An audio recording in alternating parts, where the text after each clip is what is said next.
Hola, ¿cómo están? Hoy hablaremos de almas perdidas.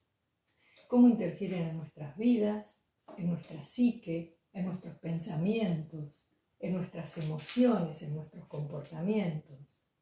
Y sabiendo todo eso, comprenderemos que también influyen en la creación de nuestra realidad. Aunque no podamos percibirlo, vivimos rodeados de un mundo invisible, con el cual compartimos nuestra vida cotidiana. Y sus habitantes están en relación con los vivos mucho más íntimamente de lo que podamos imaginar. Esta presencia no es pasiva, ya que ejercen una influencia notable sobre nosotros, sobre los seres vivos. Todo lo que les voy a contar, a relatar, surge del trabajo terapéutico con la regresión. ¿Y qué ocurre?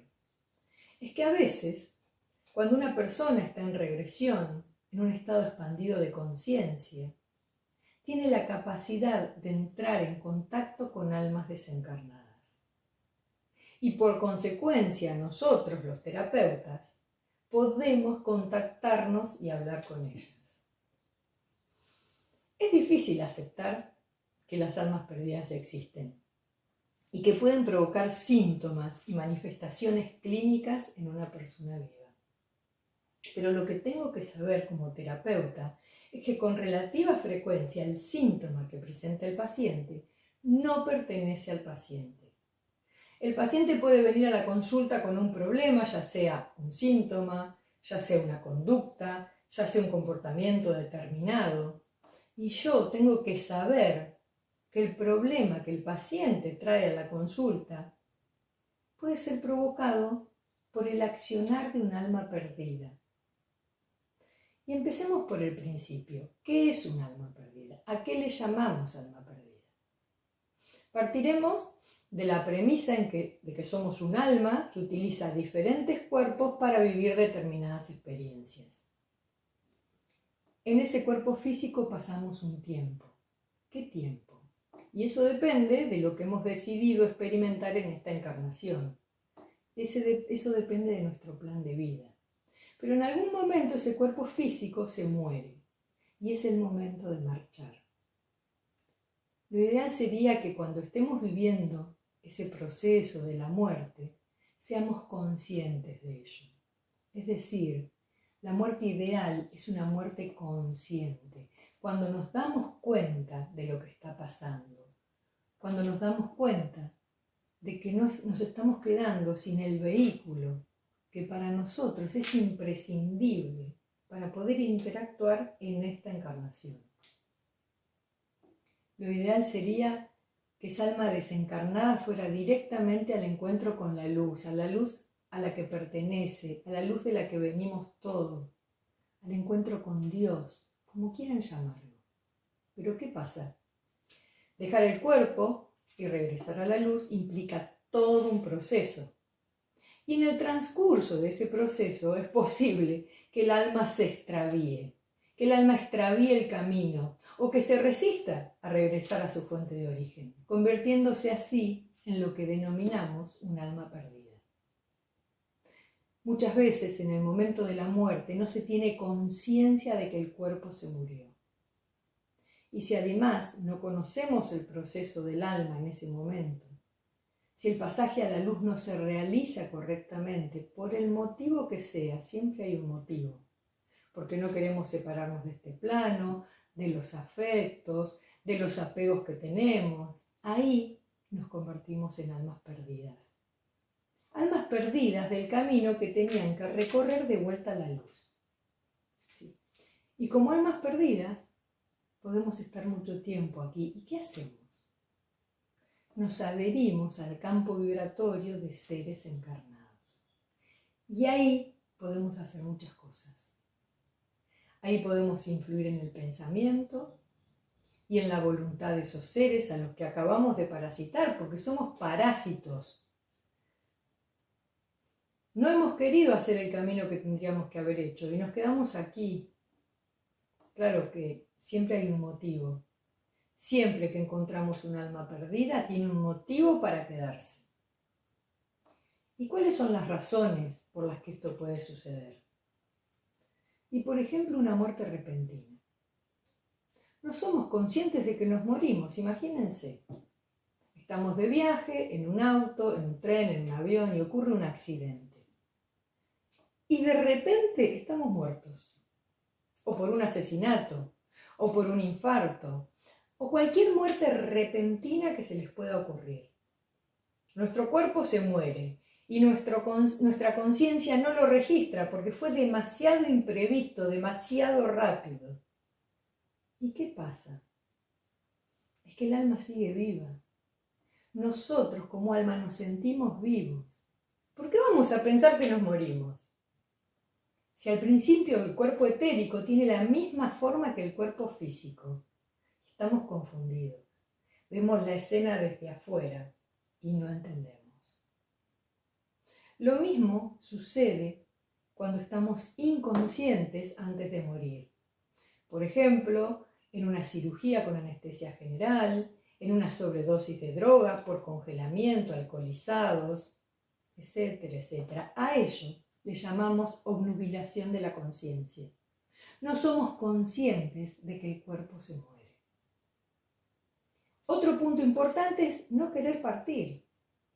Podemos ser muy conscientes de que estamos muertos, pero no nos queremos ir. ¿Y por qué no nos querríamos ir? Porque no sabemos qué hay más allá, porque tenemos miedo. Encima nos dicen que si somos pecadores iremos al infierno. ¿Existirá el infierno o iré al purgatorio? Por las dudas mejor me quedo acá con mi familia, acá estoy bien y me quedo. O nunca creímos en el alma y de pronto nos encontramos con que se murió el cuerpo y sigo vivo. ¿Y ahora qué hago? No sé qué hacer, no sé dónde ir. Y entonces me quedo. O imagínense una madre que muere muy joven y quiere quedarse a cuidar de sus hijos porque son unos niños. O un abuelo que quiere ver crecer a sus nietos. O somos muy dominantes y no podemos delegar ni al morir. Me voy a quedar a ayudar a mis hijos a manejar la empresa. Es que no están preparados para hacerlo, lo tengo que hacer yo. O tal vez dejamos algún tema inconcluso y eso nos retiene.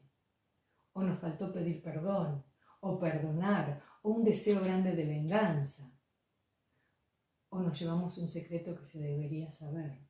Hay tantos motivos por los que podemos preferir quedarnos acá y todo sale en consulta cuando el consultante entra en contacto con esa alma perdida que habita en su campo energético.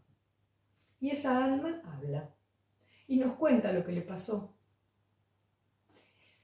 Y en principio, ¿dónde se queda el alma perdida? Normalmente en lugares conocidos, donde están sus apegos, o directamente se adhiere al campo energético de una persona. Necesita energía para quedarse y de ahí la toma. Cuando se quedan en el campo vibratorio de alguien, influyen en muchas cosas, en su voluntad, en su pensamiento, en sus gustos, en sus hábitos. Y en el caso extremo va a llegar un momento, aunque esto lleva muchos años, en el que el dominio de ese ser que ha parasitado es tan grande que por momentos toma dominio total del cuerpo físico de la persona parasitada. Cuando esta entidad entra en nuestra energía, normalmente no nos damos cuenta. Pero al tiempo empezamos a presentar ciertos síntomas que no nos pertenecen a nosotros, sino que pertenecen a ella. Podemos darnos cuenta de que decimos cosas con una sensación de, es como que hablo como si no fuera yo. O reaccionar, no reacciono como yo, estoy reaccionando como mi mamá. O presentar síntomas físicos de una enfermedad que no tenemos nosotros y que coinciden con la enfermedad que esta persona tenía al morir su cuerpo. Al acoplarse en nuestro campo energético, nos generan mucho cansancio. Nos transmiten sus pensamientos, sus sensaciones, sus emociones y pasamos a ser un cuerpo con dos almas. Nos pueden impulsar a hacer determinadas cosas, pueden satisfacerse con lo que consumimos, comida, alcohol, drogas, sexo. Pueden incitarnos a consumir más. ¿Y qué hacemos los terapeutas en sesión cuando se manifiesta un alma perdida pegada en el campo vibratorio de un consultante?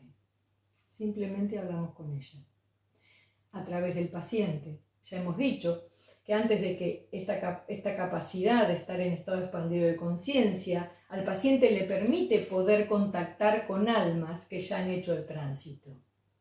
¿Y qué le digo al paciente? Que tiene una energía, o que hay que ser, o que siente que tiene una energía a su lado, o que llega a consulta y la mujer dice, pero es que mi marido no es el mismo que hace un tiempo, es que es otra persona. Una vez que contacta el consultante con el alma perdida, le digo al consultante, muy bien, ahora le darás permiso a esa energía o a este ser para que pueda dialogar conmigo utilizando tus cuerdas vocales y tu voz. Y mientras tanto, tú permanecerás en forma pasiva sin intervenir, permitiendo así que este ser se manifieste libremente. Simplemente eso. La mayoría de las veces este procedimiento es muy sencillo. Y en unos minutos estamos hablando con el alma perdida a través del consultante. En ese momento es posible un cambio en el tono de su voz. Y a veces en el aspecto de su rostro cambia. ¿Y cuál es nuestro trabajo? En grandes rasgos. En base a la charla que empezamos a entablar, tenemos que hacer que esa alma se dé cuenta de que su cuerpo se murió. Y hacerle tomar conciencia de que cuando muere el cuerpo físico, el alma sigue viva. Y es un momento muy importante también es darse cuenta, porque ahí empiezan a entender y te dicen, por ejemplo, en el caso de la muerte por un accidente. Claro, si cuando vinieron los médicos, los paramédicos, yo les decía, pero si estoy bien. Y ellos ni me escuchaban, pasaban de mí. Yo no existía para ellos. Yo quería consolar a mi hija, pero ella no me escuchaba. Pero yo estaba a su lado, pero no me escuchaba. ¿Por qué? Porque el alma ve todo lo que está sucediendo, porque sigue viva. Y ahí le explicamos qué es lo que pasa con el cuerpo físico y el alma. También le tengo que convencer que para seguir su camino de evolución, debe volver a la luz. Y este trabajo puede llevar un tiempo. También le hago tomar conciencia de la influencia que ejerce en el ser parasitado, en el consultante, que puede ser, entre otros, su hijo, su nieto o su padre. Tengan en cuenta que muchas veces se quedan con nosotros para protegernos y que no se dan cuenta de su influencia. Y una vez que se convencen de que el mejor camino es seguir es irse a la luz, lo ayudo a hacer el tránsito. Y el consultante lo siente y ve esa partida y puede ver quién o quiénes lo vienen a buscar. Y la sensación de alivio es inmediata. Muchas adicciones se terminan cuando el alma perdida de un alcohólico sale del campo energético de una persona. A veces un síntoma desaparece, o una vergüenza, o la agresividad, o el miedo a conducir, o el pánico a subir un avión. Muchos síntomas pueden desaparecer y volvemos a ser nosotros mismos. Este tema da para mucho más y así lo seguiré desarrollando en los siguientes videos. Si te interesó este video, compartilo, dale me gusta o déjame un comentario sobre qué te pareció esta temática. Gracias por estar ahí. Gracias, gracias, gracias.